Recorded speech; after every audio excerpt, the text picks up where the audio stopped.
In 1979, a small movie about divorce did something almost no film does. It put two children at the very top of the poster over a cast of seasoned adults. One of those kids grew up to act opposite Winona Ryder and Michael J. Fox. The other never made another movie in his life, and today he runs a laboratory building quantum computers. Released on the 17th of August, 1979, Rich Kids is a gentle comedy drama about two Upper West Side 12-year-olds trying to make sense of their parents' unraveling marriages, and their own first tentative feelings for each other. It was directed by Robert M. Young, written by Judith Ross, and produced by Robert Altman at a lean moment in his career, but the people in it went everywhere, so where did they all end up? John Lithgow plays Paul Phillips, Franny's father, the parent she quietly keeps tabs on, tracking the mornings he slips back into the apartment at dawn and pretends he's been asleep at home the whole time. It's a small, revealing role, and Lithgow took it at a moment when almost nobody knew his name yet. John Lithgow was born on the 19th of October, 1945, in Rochester, New York, into a theatrical family. His mother, Sarah Jane, was a retired actress, and his father, Arthur, was a theater producer who ran Shakespeare festivals across Ohio, which meant a childhood spent moving from town to town. He graduated magna cum laude from Harvard in 1967, then studied at the London Academy of Music and Dramatic Art on a Fulbright scholarship, interning with the Royal Shakespeare Company and the Royal Court. He won a Tony Award for his very first Broadway play, The Changing Room, in 1973. When Rich Kids came out, Lithgow was still a jobbing supporting actor with credits like Obsession and All That Jazz. Everything changed 3 years later. The world, according to Garp, 1982, earned him his first Academy Award nomination, and Terms of Endearment, 1983, his second. From there came the run everyone knows: Footloose, Harry and the Hendersons, Cliffhanger, The Pelican Brief, 6 seasons of alien befuddlement on Third Rock from the Sun, the chilling Trinity Killer on Dexter, and Winston Churchill on The Crown. In 2024, he played Cardinal Tremblay in the Oscar-nominated Conclave, and starred in the West End as Roald Dahl in the play Giant, winning the Laurence Olivier Award for Best Actor. Then, in 2025, he was cast as Albus Dumbledore in HBO's Harry Potter series, a multi-year commitment he said would define the last chapter of his life. He'll be nearly 87 by the time it wraps. 6 Emmys, 2 Tonys, 2 Golden Globes, an Olivier, and 2 Oscar nominations later, he is 80 years old as of 2026. Trini Alvarado plays Franny Phillips, the watchful new girl at the center of the film, quietly absorbing the fact that her parents are coming apart. Rich Kids was Alvarado's feature film debut, and she carried it, top billed at just 12 years old. Trini Alvarado was born on the 10th of January 1967 in New York City, the daughter of a Puerto Rican flamenco dancer and a Spanish-born flamenco singer. She grew up performing, dancing with the family troupe at 7, and appearing on Broadway in the musical Runaways at 11. After Rich Kids, she worked steadily through the 1980s in films like Mrs. Soffel and Stella, but she's best remembered for 2 roles: Meg March in the beloved 1994 Little Women, alongside Winona Ryder, Susan Sarandon, Claire Danes, and Kirsten Dunst, and Lucy Linsky in Peter Jackson's The Frighteners, 1996, opposite Michael J. Fox. A self-described homebody who has always stayed out of the spotlight, she married actor Robert McNeil in 1992 and has 2 children. She returned to screens in the HBO miniseries The Staircase in 2022. She is 59 years old as of 2026.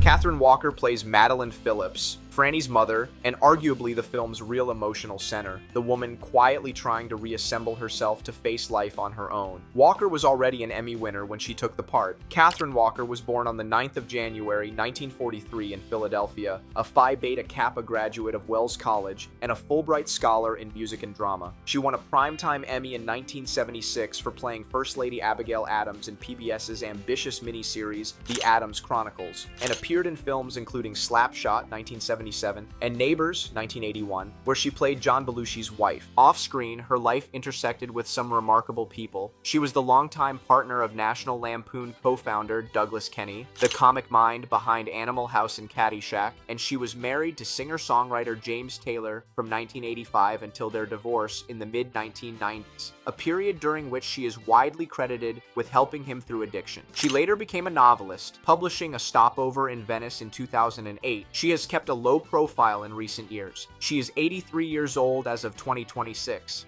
David Selby plays Steve Sloan, a figure in the adult's tangled orbit. For a large slice of the audience watching this, Selby needs no introduction at all. David Selby was born on the 5th of February 1941 in Morgantown, West Virginia, the son of a carpenter. He earned a bachelor's and a master's from West Virginia University and later a PhD from Southern Illinois University. He first broke through as Quentin Collins, the tormented, werewolf-cursed heartthrob, on the gothic daytime cult soap Dark Shadows from 1968 to 1971. Then came the role that made him a fixture of 1980s primetime, Richard Channing, the scheming illegitimate son who squared off with Jane Wyman across 8 seasons and 209 episodes of Falcon Crest. He went on to appear in The Social Network 2010, and he's a published poet who played Abraham Lincoln on stage at Ford's Theater in 2009. He has been married to his wife Chip since 1963, over 60 years. He is 85 years old as of 2026.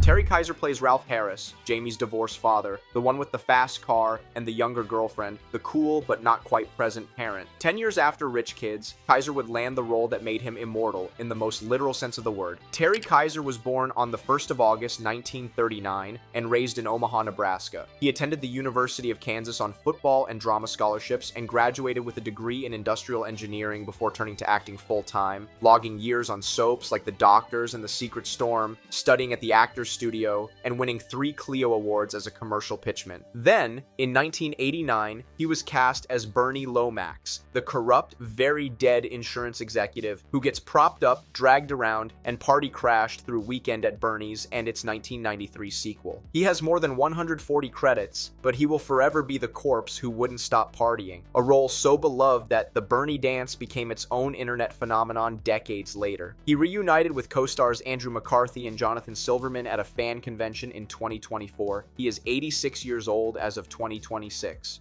Roberta Maxwell plays Barbara Peterfrun, Jamie's mother, remarried and a touch new agey, living on the far side of the divorce that shaped her son. Maxwell was and remains primarily a creature of the stage. Roberta Maxwell was born on the 17th of June, 1941 in Toronto. She became the youngest apprentice at Canada's celebrated Stratford Shakespeare Festival, and on Broadway she played Jill opposite Anthony Hopkins in Equus, building a distinguished theater career that earned her an Obie Award. On screen she turned up in Popeye, 1980, as Nana Oil, Psycho 3, Philadelphia, 1993, and Dead Man Walking, 1995, and gave a small, quietly praised performance as Jack's grieving mother in Brokeback Mountain, 2005. She earned a Genie Award nomination for the Canadian film Last Night, 1998, and was still working into the 2020s, appearing opposite Christopher Walken in Percy vs. Goliath, 2021. She is 85 years old as of 2026. Paul Dooley plays Simon Peterfront, Barbara's husband and Jamie's stepfather. 1979 was a banner year for him. The very same season he played this role, he was also the exasperated, warm-hearted father in Breaking Away, a performance that won him a National Board of Review award and became the thing audiences love him for most. Paul Dooley was born Paul Brown on the 22nd of February 1928 in Parkersburg, West Virginia. He got his start in New York as a children's party clown who went by Dooley and simply kept the name when there turned out to already be a Broadway actor named Paul Brown. A Second City alumnus who understudied on Broadway's The Odd Couple and co-created the PBS children's classic The Electric Company, Dooley became one of America's most dependable character actors, with roles in Popeye, 16 Candles, a string of Christopher Guest mockumentaries, and the voice of Sarge in Pixar's Cars films. He earned an Emmy nomination for The Practice. Since 1984, he has been married to writer Winnie Holdzman, creator of My So-Called Life. He is 98 years old as of 2026, and still with us.